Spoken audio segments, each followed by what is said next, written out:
سیدنا علی کہتے ہیں کہ میں نے نبی علیہ السلام سے خود سنا تھا کہ اگلی امتوں میں سارے جہان والوں پر فضیلت اللہ نے دی تھی مریم بنت عمران کو، حضرت عیسیٰ کی والدہ کو، اور اس زمانے میں سب جہان والی عورتوں پر فضیلت دی ہے ختیجہ کو۔ حضرت ختیجہ والی فضیلت کسی بھی نبی علیہ السلام کی بیوی کو حاصل نہیں ہے، حتیٰ کہ سب سے لاڈلی بیوی سے ہی آپ سن لیں، بخاری مسلم دونوں میں آتا ہے، سیدہ عائشہ کہتی ہیں کہ میں حضور کی بیویوں میں سے کسی پہ اتنا حسد نہیں کرتی تھی، رشک اردو میں کہہ لیں، جتنا ختیجہ پہ، حالانکہ میں نے ختیجہ کو دیکھا نہیں ہوا، لیکن نبی صلی اللہ علیہ وسلم ان سے اتنی محبت کرتے تھے کہ ان کی وفات کے بعد بھی جب بھی کوئی جانور قربان کرتے تو حضرت ختیجہ کی سہیلیوں کو بھی گوشت گفٹ کے طور پہ بھیجا کرتے تھے۔ بعد میں حسن سلوک حضرت ختیجہ کی سہیلیوں کے ساتھ، اور میں کہتی تھی یا رسول اللہ آپ ختیجہ کے ساتھ اتنا کرتے ہیں گویا ختیجہ جیسی کوئی عورت ہی نہیں ہے، تو آپ نے فرمایا ہاں ختیجہ جیسی کوئی نہیں میرے لیے، اس نے مشکل وقت میں میرا ساتھ دیا، اور میری ساری اولاد بھی ختیجہ سے، ایک حضرت ابراہیم پیدا ہوئے ہیں ماریہ قبطیہ سے کہ وہ بھی فوت ہو گئے، باقی نبی علیہ السلام کی اپنی 4 بیٹیاں اور باقی 2 صاحبزادے حضرت خدیجہ سے سلام اللہ علیہا وعلیہ السلام۔ بلکہ حضرت ابو ہریرہ کہتے ہیں رضی اللہ تعالیٰ عنہ،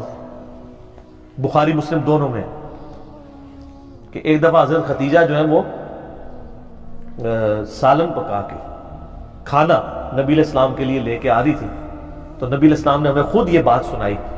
کہ اس وقت حضرت جبرائیل علیہ السلام میرے پاس آئے اور مجھے کہا کہ آپ کی بیوی جو ہے نا آپ کے لیے کھانا لے کے آ رہی ہے، اور اس بیوی سے آپ نے کہنا ہے کہ اللہ تعالیٰ اس پہ سلام بھیجتا ہے اور جبرائیل بھی سلام بھیجتا ہے۔ سر آپ امیجن کر سکتے ہیں کسی شخص کو یہ بتایا جائے کہ اللہ تعالیٰ نے آپ کی طرف سلام بھیجا ہے، آپ تو جناب بزرگوں کے سلام کے لیے ترس رہے ہوتے ہیں۔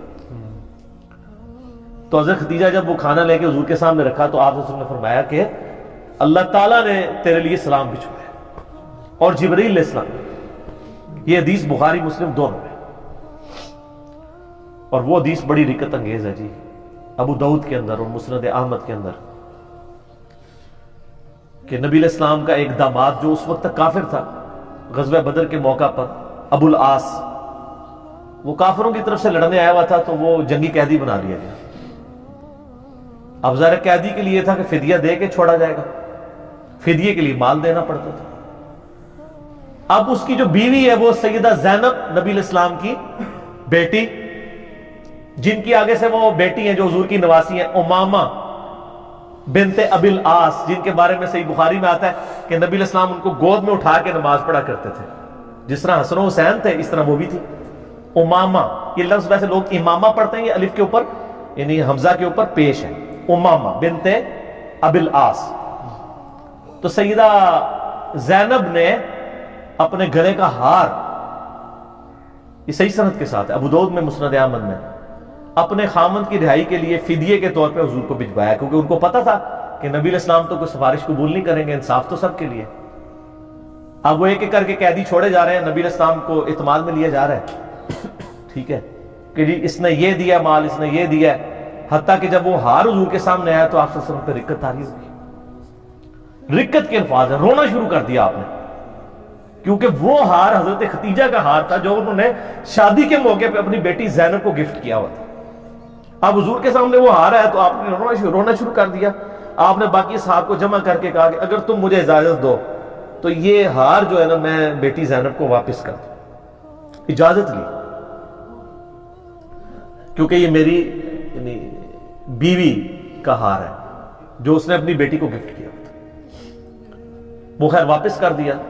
اور بعد میں خیر وہ ابو العاص مسلمان بھی ہو گئے۔ تو بہرحال یہ ایک آپ کی زندگی میں لمحات تھے، تو ایسا یعنی ایفیلیشن جب رہے تو عام الحزن بن جاتا ہے۔